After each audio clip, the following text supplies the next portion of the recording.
Hello guys, welcome back to my channel. मैं हूं रिम्पी और आप सभी का स्वागत है मेरे चैनल लाइफस्टाइल विद रिम में। तो आज मैं आप सभी के साथ शेयर करने वाली हूं पहली अरग का ब्लॉग।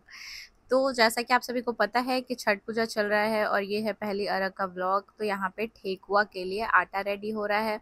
सभी मिल करके, पूरे फैमिली मिल करके हम लोग आटा को गूंद रहे हैं। गूंदने के बाद उसको ठेकुआ वाले साँचे में डाल करके उसको एक नया डिज़ाइन देना होता है। और जैसा कि आप सभी देख पा रहे हैं कि यहाँ पे सब कोई हंसी मजाक करते करते करते करते यहाँ पे काम हो रहा है।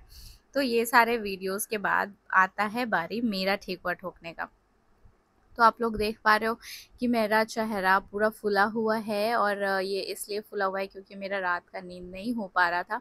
सुबह जल्दी उठना पड़ रहा था, प्लस यहाँ पे बहुत हुमाद वगैरह जो जला था, तो हुमाद जलने के कारण मेरे आँख में बहुत पानी आ रहा था। तो मैं यहाँ पे अपने ठेकुआ का शेप दिखला रही हूँ कि देखो कैसा लग रहा है। आफ्टर दैट मैंने ठेकुआ को शेप देने के लिए ना लड्डू जैसा बनाना पड़ता है ठेकुआ के आटे को। तो वो लड्डू जैसा बनाई। उसके बाद यहाँ पे जो सुबू है, तो सुबू क्या कर रहा था, वहाँ पे ठेकुआ ठोक रहा था। और आप लोगों को पता है कि ठेकुआ ठोकने के बाद उसके हाथ में दर्द होने लगा था शाम तक, क्योंकि किसी को इतना हैबिट नहीं होता है और बच्चा बहुत मेहनत लगा रहा था।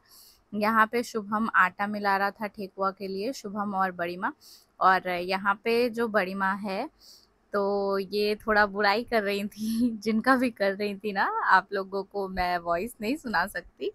तो वही हंस हंस के अपने यंग टाइम का बातें सारी बता रही थी कि मेरे साथ जब मैं यंग थी, जब मैं शादी करके आई थी, तो ये हो रहा था, वो हो रहा था, कुछ ऐसा था, तुम्हारे बड़े पापा ऐसे थे, वैसे थे एंड ऑल। तो यहाँ पे मैं ठेकुआ ठोकी और इसके बाद देखो इसका डिज़ाइन, इसके अंदर पता है किसमिस भी आ गया था, जो कि अच्छा लग रहा था।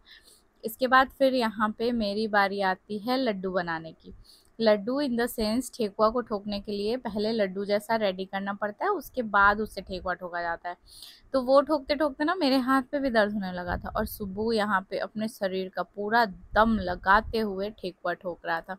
इसके बाद होता है सूप रेडी करने की बारी। तो सूप यहाँ पे रेडी करे थे मम्मी, बड़ी मम्मी तीनों मिल करके। तो यहाँ पे सूप रेडी हो रहा था। इसके बाद सुबिदी आई तो फिर यहाँ पे ठेकुआ छानना स्टार्ट हुआ। फिर यहाँ पे रणवीर जो है वो थोड़ा कैमरा शाय है, तो वहाँ से अपना फेस छुपाते हुए निकल रहा था। फिर जैसा कि आप सभी देख पा रहे हो कि सूप वगैरह रेडी हो गया है, अब मैं चली खाना खाने।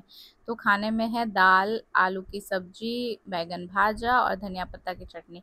ये करने के बाद पापा को याद आया कि पापा का जो शर्ट है ना, वो आयरन हुआ ही नहीं है, वो आयरन करने के लिए बाहर देना ही भूल गए। तो इसके बाद मैं फटाफट से उनके शर्ट को आयरन कर दी। आयरन करने के बाद मैं चली गई रेडी होने के लिए, क्योंकि घाट पे जाना था तो रेडी होना भी तो ज़रूरी है। तो यहाँ पे हम और मेरी मम्मी, मतलब मैं और मेरी मम्मी दोनों फटाफट से रेडी होने चले आए थे। और जैसा कि आप सभी देख पा रहे हो, मुझे जज नहीं करना क्योंकि मैं हाथ से मेकअप कर रही हूँ। तो यहाँ पे फटाफट से ना मैंने क्या किया कि फाउंडेशन को हाथ से ब्लेंड कर लिया। जैसे मैं बचपन में मेकअप क्या करती थी, बचपन में लेकर के फटाफट से हाथ से फाउंडेशन लगा लेना, पाउडर हाथ में लेकर के रगड़ के मुंह पे लगा लेना। तो इसी तरह से आज मैं मेकअप की, क्योंकि टाइम बिल्कुल नहीं था और इतना पिंगल करने का भी टाइम बिल्कुल नहीं था कि मैं इतना पिंगल करूँ कि ब्लेंडर लेना है एंड ऑल। इसके बाद मैं पाउडर ली और पाउडर लेने के बाद पूरे फेस को अच्छी तरह से सेट कर ली। और आप जैसा कि देख पा रहे हो कि ये वीडियो जो है थोड़ा सा स्पीड में है, स्पीड फॉर्मेट में है, लेकिन मैं कर रही थी बहुत आराम आराम से। इसके बाद बारी आती है, बहुत ज़्यादा मेकअप मैंने नहीं किया है। इसके बाद आईब्रो को थोड़ा सा ड्रॉ कर लेना है, क्योंकि वो थोड़ा सा यूजुअल दिखने लग जाए, थोड़ा अच्छा दिखने लग जाए। तो यहाँ पे फटाफट से मैंने आईब्रो को ड्रॉ कर लिया। आईब्रो ड्रॉ करने के बाद यहाँ पे फटाफट से मैं मस्कारा लगाऊंगी आईज़ में, और मस्कारा लगा करके फेस पे अच्छी तरह से स्प्रे कर लिया मैंने फेस पे, फेस मिस्ट। आप दो चीज़ यूज कर सकते हो, या तो फेस मिस्ट और या तो मेकअप फिक्सर। वो स्प्रे करने के बाद मैं फटाफट से फ़ैन से अपने फेस को ड्राई कर रही थी। आफ्टर दैट मैंने लगाया हाइलाइटर। तो यहाँ पे मैं हाइलाइटर लगा रही थी। और यू नो व्हाट, कि हाइलाइटर लगाना ना मेरा एकदम फेवरेट पार्ट है, तो मुझे अच्छा लगता है। इसके बाद मैंने लगाया फटाफट से लिपस्टिक। तो लिपस्टिक क्या होता है ना, मैं हमेशा मिनी लिपस्टिक यूज़ करती हूँ। मिनी लिपस्टिक यूज़ करने का रीज़न ये है कि वो बहुत ही ज़्यादा हैंडी होता है, बहुत लंबा उसमें डंटा नहीं होता है जिससे कि मुंह में ही उड़ जाएगा। फिर मैं यहाँ पे कुर्ती पहन ली फटाफट से और लड़की जैसा दिखने लग गई। इसके बाद मैंने पहना ईयरिंग पहनने के बाद अच्छा सा लग रहा था, बहुत अच्छा लग रहा था।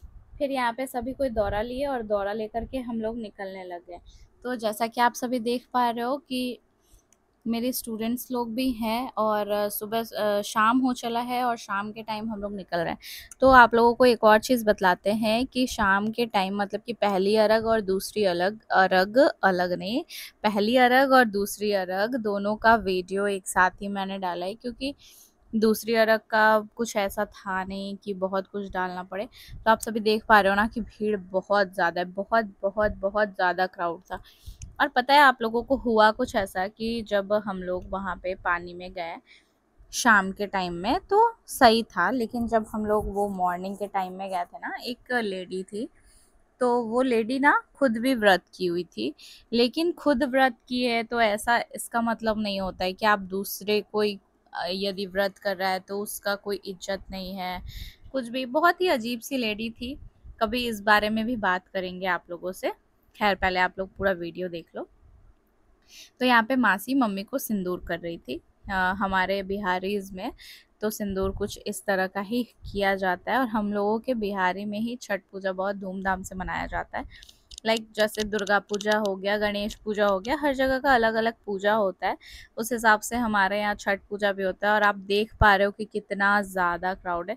क्राउड बहुत ज़्यादा था, बहुत, मतलब आप इमेजिन नहीं कर सकते हो घाट पे इतना ज़्यादा क्राउड था। तब जा कर के यहाँ पे सूप आता है, क्योंकि सूप लाने में थोड़ा सा लेट हो जा रहा था, क्योंकि भीड़ के कारण ना लोग आ जा नहीं पा रहे थे, तो इसलिए थोड़ा लेट हो रहा था। और यहाँ पे मम्मी ऐसा सूप होता है ना, सूप पे अर्घ देना होता है, मतलब गंगा जल डालना होता है सूर्य भगवान की दिशा में। तो इसलिए यहाँ पे, और पापा ना पीछे से सपोर्ट दे करके रखे थे, क्योंकि भारी भी हो गया था और मम्मी ने 3 दिन से खाना भी नहीं खाया हुआ था, तो थोड़ा सा वो मतलब बहुत प्रॉब्लम होने लग जाता है उस चीज़ में। जो करते हैं उनको ही पता होगा, हम आप नहीं समझ सकते हैं।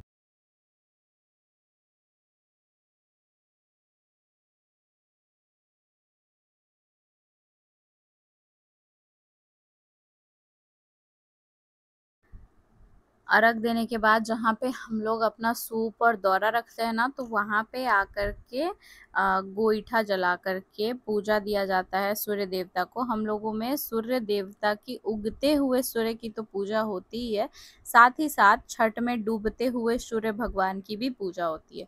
तो यहाँ पे पूजा करने के बाद हम लोग वहाँ से निकल चलते हैं घर की ओर। तो जैसे ही शाम होता है तो आप देख पाते हो कि डेकोरेशन हमारे यहाँ का बहुत अच्छे से किया होता है। हर जगह राइस वगैरह लगाया होता है, जो कि बहुत अच्छा लगता है। ये रही मेरी मासी और मेरी मम्मी। मेरे लाइफ के दो अनमोल रतन हैं ये लोग। तो आई लव देम। और ये रही सुविधि और ये रही विराट। तो इन लोगों का भी है। और इसके बाद हम लोग आ जाते हैं म्यूनिसिपल, मतलब घर जाते हैं। घर जाने के बाद हम लोग चले जाते हैं म्यूनिसिपल। तो आज ना मैं आप लोगों के साथ ना यहाँ का डेकोरेशन शेयर करती हूँ कि डेकोरेशन कैसा है। तो जैसे ही हम लोग बाहर निकलते हैं इतना ज़्यादा क्राउड देखते हैं, लेकिन इसमें एक चीज़ थोड़ा अच्छा था, डेकोरेशन वगैरह किया था, सॉन्ग प्ले हो रहा था तो थोड़ा अच्छा लग रहा था। लेकिन इतना ज़्यादा डेकोरेशन हो जाता है, थोड़ा ज़्यादा लगने लग जाता है। तो यहाँ पे डेकोरेशन अच्छा किया था, लाइक ऐसा फील आता है अंदर से कि किसी का शादी है, कुछ है, तो इतना डेकोरेशन हुआ है। और हम लोग यहाँ से निकल चलते हैं और बढ़ते हैं घर की तरफ। तो ये रोड ना नॉर्मली डेज में भी बहुत बहुत भीड़ तो रहता ही है, क्राउड तो रहता ही है, लेकिन पूजा के टाइम में इतना ज़्यादा क्राउड बढ़ जाता है ना, इतना ज़्यादा कि फिर मन ही नहीं होता है कि हाँ कहीं जाओ। इसके बाद ना हम लोग आ जाते हैं पारन वाले दिन। तो पारन वाले दिन हम लोग जाते हैं गंगा घाट सुबह सुबह 6 बजे उगते सूर्य भगवान को पूजा देने के लिए। तो यहाँ पे जैसे कि हम लोग जाते हैं और उगते हुए सूर्य देवता को पूजा दिया जाता है। आज पता है क्या हुआ, आज हुआ एक लेडी व्रत की थी और व्रत करने के बाद हम लोगों को लिटरली धक्का दिए जा रही थी, लेकिन हम लोग कर कुछ नहीं पा रहे थे, क्योंकि वो लेडी अच्छी नहीं लगी मुझे, बाय बिहेवियर अच्छी नहीं लगी। क्योंकि वो भी व्रत की हुई थी, मेरी मम्मी भी व्रत की हुई थी, लेकिन उसको इज़्ज़त ही नहीं था बोलने का कि कैसे बोला जाता है, कोई मैनर्स नहीं था। लिटरली वो धक्के दे रही थी हम लोगों को, और जब हमने कहा कि आप धक्का क्यों दे रहे हो, तो फिर बस